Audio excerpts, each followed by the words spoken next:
Olá, estudante universitário, olá, futuro mestre, futura mestra. Se você pensa em estudar fora, então você tem que assistir esse vídeo até o final, porque eu vou contar para vocês o que são as provas de proficiência em língua estrangeira. Fica ligado! Eu sou a professora Daniele Maia, eu falo 3 idiomas além do português, falo inglês, francês e espanhol, e hoje eu vou ensinar tudo o que vocês precisam saber sobre as provas de proficiência em língua estrangeira. O IELTS, o DELE, o TFC, o DALF.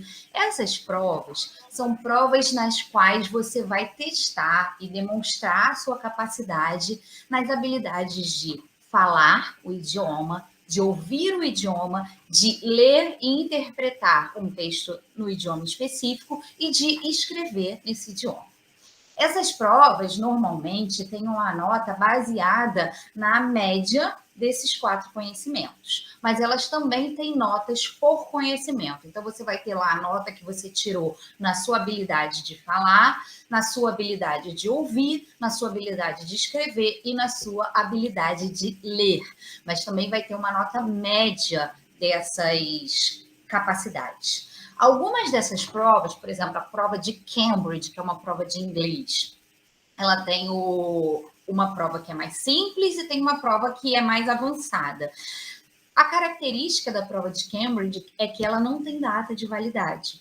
Então, eu fiz, por exemplo, essa prova de Cambridge em 2006 e ela vale até hoje, porque ela não tem data de validade.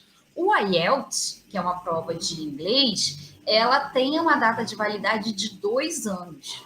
Então, eu fiz também o IELTS, eu fiz em abril de 2019 e ela perdeu a data de validade em abril do ano passado, porque são 2 anos de validade. Essas provas, elas testam o seu conhecimento e elas, normalmente, na quase totalidade dos casos, são exigidas quando você faz um application ou aplica para uma universidade. Eu fiz, por exemplo, o DELE de espanhol. Tem muito tempo, não lembro agora quando foi. E se eu for para uma universidade de língua espanhola, provavelmente ela vai me exigir esse DELE. Se eu for para uma universidade de língua inglesa, ela vai me exigir ou o TOEFL ou o IELTS. Às vezes o de Cambridge é aceito também, mas como ele não tem data de validade, ele é menos aceito. Por quê? Porque eles querem saber se você está com aquelas habilidades em dia para poder estudar naquele lugar. Então, além da validade, se você for no site das universidades estrangeiras, você vai ver que elas têm notas mínimas também. Então, por exemplo, se você pegar uma universidade como Harvard, a nota do seu IELTS vai ser de 7,5 para cima. E às vezes as universidades exigem também notas mínimas nas habilidades. Então, por exemplo, no meu último IELTS eu tirei 7,5. O IELTS a nota máxima é 9. Então eu tirei 7,5 na média total, mas eu tirei notas mais baixas em médias específicas. Em universidades tão grandes como a de Harvard, por exemplo, ela costuma exigir tanto a média mínima de 7,5 como a média específica nas habilidades distintas. Então, no caso, como eu tenho o IELTS 7,5, mas eu não tenho o 7,5 nas habilidades específicas em todas elas, eu não poderia aplicar para Harvard. Mas isso, eu estou falando uma universidade, né, top como Harvard. Mas as outras universidades que tão boas quanto, né, ou quase tão boas, que não tem uma exigência tão grande, ela às vezes vai te exigir um IELTS nota 6 e não vai te pedir as habilidades específicas. Então, você pode ter tirado uma nota mais baixa em alguma das habilidades, mas se você tem a média 6, já vai servir. E isso vai valer também para o TOEFL, vai valer para o DALF, que é a prova de proficiência em francês, vai valer para o TFC, que é a prova de proficiência em italiano, vai valer para o DELE, que é a prova de proficiência em espanhol. As universidades, você vai precisar ver o que a universidade que você pretende fazer, ela vai exigir de você.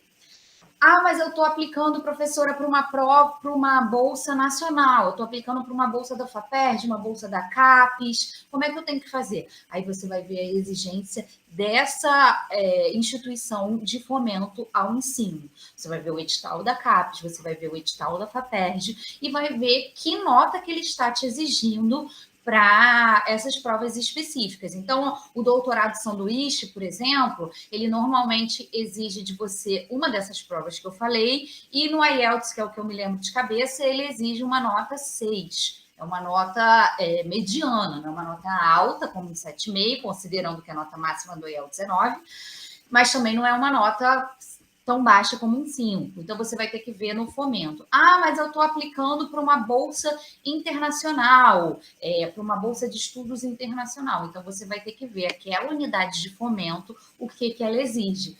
Normalmente, quando é uma internacional, ela vai exigir o que aquela faculdade de destino vai exigir. Então, você tem que olhar tudo isso antes de fazer a prova, porque às vezes ela exige uma prova específica, às vezes ela aceita qualquer prova dessas internacionais para língua estrangeira, ou não. Então, você sempre vai ter que se ligar no edital. Agora, provas dessas que têm data fixada, como o TOEFL, como o IELTS, que valem só por 2 anos, elas normalmente são aceitas na quase totalidade dos casos. Você só precisa saber qual é a nota que você precisa tirar para bolsa específica, ou às vezes nem bolsa, às vezes você está aplicando para fazer o mestrado direto numa faculdade específica estrangeira. Você está fazendo o application lá direto para uma faculdade estrangeira. Então, você vai ver qual é a nota que aquela faculdade vai exigir de você.